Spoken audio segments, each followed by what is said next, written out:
Hi everybody, today I thought I'd do a video just on water safety. Obviously we're going through a bit of a heat wave at the moment, and people want to use rivers, they want to use things like, inland waterways, lakes, that type of thing, for taking a cooling and refreshing dip. There's no problem with that, but it can be inherently risky. We've already this year had a few deaths just with people going for a swim or jumping into cold water when they don't really know what they're doing. So I thought I'd do this video just to do a quick video on water safety. Obviously the water's cold, temperature's about 30 degrees today, so going from that hot air temperature into a cold river, can be a bit of an issue. So first things first, try and go with somebody. If you can't go with somebody, make sure somebody knows what you're doing, when you're getting in, when you're expected to be home. That way, if you're not home in that allotted time, what you can do, they can raise the alarm and make sure somebody can go and see if you're all right. Second thing is, check out the wild swimming clubs that we have around Yorkshire. There's two that I know of that I'm a member of. So we've got the Nidderdale Swimmers, we've also got the Dales Dippers.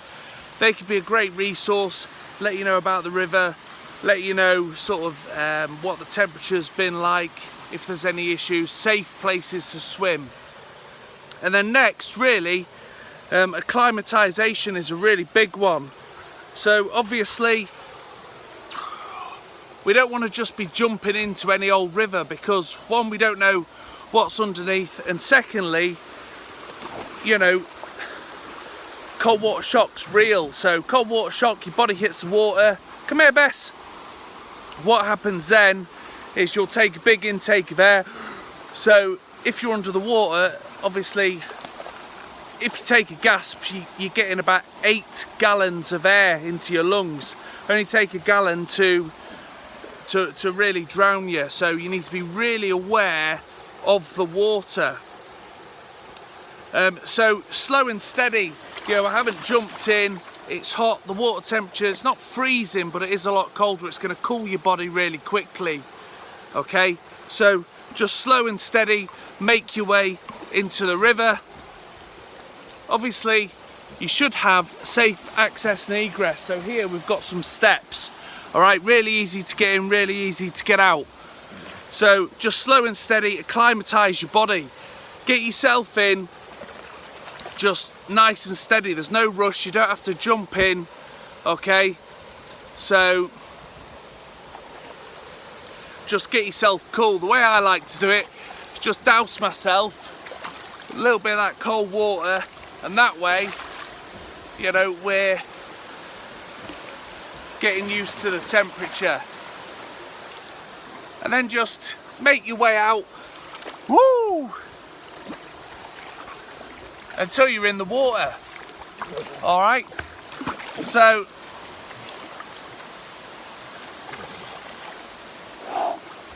acclimatise, just get your body in and give yourself 5 minutes just to get used to that temperature differential.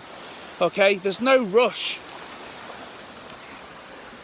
Obviously stay away from water outfalls. You don't know what's coming down them. There can be some quite nasty stuff. Don't stick your head under the water if you can help it. Sticking your head under the water, most of the heat is leaves through the head. And don't stay in longer than you're happy with. So, you don't have to be in for 10 minutes and stuff. Just get in, have a cool, and get out. Obviously don't dive in, walk in. If you see people jumping in, don't assume that it's safe to jump in. You don't know what's under the water. They might be lighter than you, they might be smaller than you. Yeah, it might be a lot easier for them. If you jump in, you're a bit like me, you're carrying a bit of extra timber. Yeah, you can hit the bottom and you don't want to do that.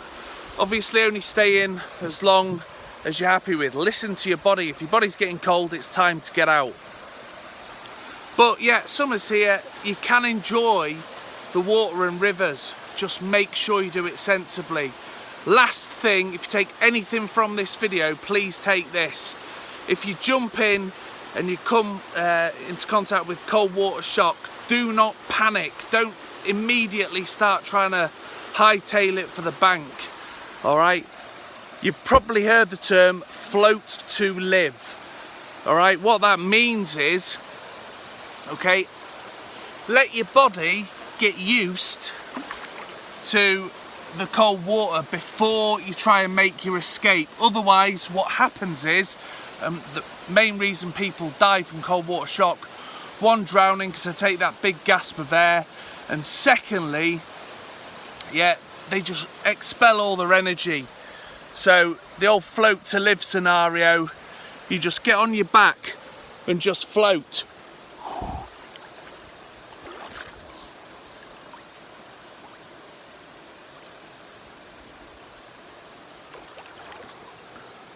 All right, so get into a floating position, wait for the shock to pass, and then make your way safely to the bank to exit the river.